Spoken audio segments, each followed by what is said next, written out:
우리는 예뻐지려고 라미네이트를 하지만 건강을 해치면서까지 예뻐질 필요는 없다고 생각해요. 안녕하세요.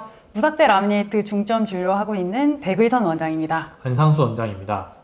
최근에 무삭제 라미네이트를 하는 치과가 정말 많아진 느낌입니다. 사실 무삭제 라미네이트를 만드는 곳은 기공소이고 원장은 붙이기만 하는 것이기 때문에 어제까지 한 번도 안 해본 원장님도 오늘부터 할 수 있는 치료입니다. 특별한 진료는 아니에요. 네, 맞아요. 하지만 막상 해보면 술식도 굉장히 까다롭고 적용 가능한 환자분을 만나기도 어렵습니다. 그래서 상담을 가보면 최소 삭제를 해야 한다 라고 들으시는 경우가 많죠. 연세바로 치과는 교정 전문 치과니까 사실 적용 가능한 환경을 교정 치료를 통해 만들어 버리면 됩니다. 그래서 무삭제 라미네이트는 교정 전문 치과에서 하는 것이 좋다라고 생각을 해요. 무삭제 라미네이트를 문제없이 바로 진행할 수 있는 환자분은 정말 드뭅니다. 만나기 어려워요. 우리 치과에 가끔 다른 치과에서 치료한 라미네이트의 AS를 위해서 내원하는 분들이 있습니다. 이 환자분도 예전에 무리해서 무삭제 라미네이트를 하셨습니다.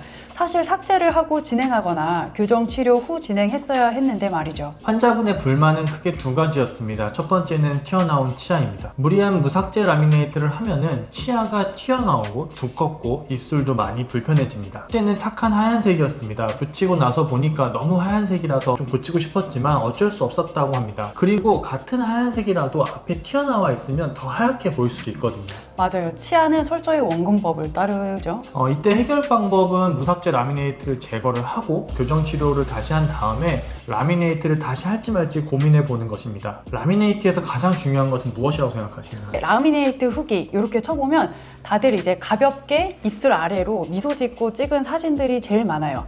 치아의 끝단만 보이는 사진이 한마디로 제일 많은 건데 치아의 끝단이 예쁜 거는 중요하죠. 사실 일상생활을 하면서 웃고 말할 때 보이는 부분은 치아의 요 아래쪽 끝단 부분이니까요.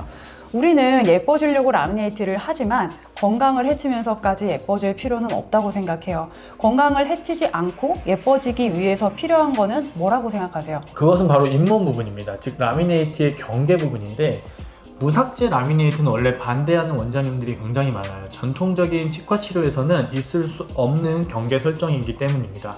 하지만 기술이 발전하고 적절한 테크닉이 연구가 되면서 이제는 문제없이 경계 설정이 가능하게 되었습니다. 보철물, 그러니까 라미네이트도 보철물의 일종인데 그 보철물 자체에 두께가 있어요. 예를 들면 그 보철물의 두께가 1mm라고 하면은 1mm 정도를 삭제해야지 붙였을 때 그 턱이 안 생기는 거예요. 이게 원래 전통적인 의미에서의 치과의 경계 설정이라는 건데 이제는 이런 거가 크게 문제가 없는 정도까지 기술이 발달을 한 것 같아요.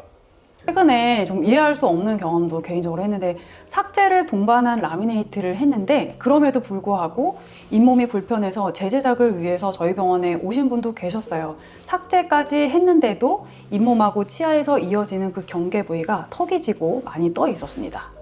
치과 치료에서 경계는 굉장히 중요합니다. 칫솔질을 할 때 걸리는 부분, 심지어 라미네이트를 하고 온 환자분들 중에 일부는 손톱으로 만져도 만져질 정도로 턱이 심하게 있는 경우도 봤습니다. 이런 턱이 진 부분이 있으면 위생 관리가 어려워집니다. 라미네이트 주변 잇몸이 염증 상태가 되는 거죠. 염증 상태가 되면 쉽게 양치질 할 때 피가 나고 붓고 또 아플 수도 있어요. 이 상태가 오래 지속이 되면 시간이 지나면 잇몸이 점점 내려가게 되겠죠. 네, 라미네이트를 붙일 때는 경계 부분이 제일 중요합니다. 라미네이트를 붙이고 당일에도 체크하지만 일주일 뒤에 접착제를 추가로 제거를 하고요. 경계 확인을 위한 약속을 잡아드립니다. 네, 부족한 부분이 있다면 경계 부분을, 즉 턱이 진 부분을 다듬어서라도 걸리는 부분이 없게끔 저희는 만들어 드리고 있습니다. 당장에는 모두가 예뻐 보이겠지만 이런 작은 차이가 결국 몇 년 뒤의 모습을 결정하게 됩니다. 를 고민하시는 분들은 많은 후기를 찾아보고 결정을 하실 겁니다. 하지만 그 많은 후기들에서는 보이지 않는 부분이 있습니다. 라미네이트 후기는 입술을 까봐야만 보인답니다. 교정도 그렇고 라미네이트도 그렇고 내가 한 치료를 다른 치과 의사가 봤을 때도 정말 부작용 없이 문제 없이 치료가 잘 됐다라고 말할 정도가 돼야 된다고 항상 생각을 하고 있습니다. 시청해주셔서 감사합니다. 감사합니다.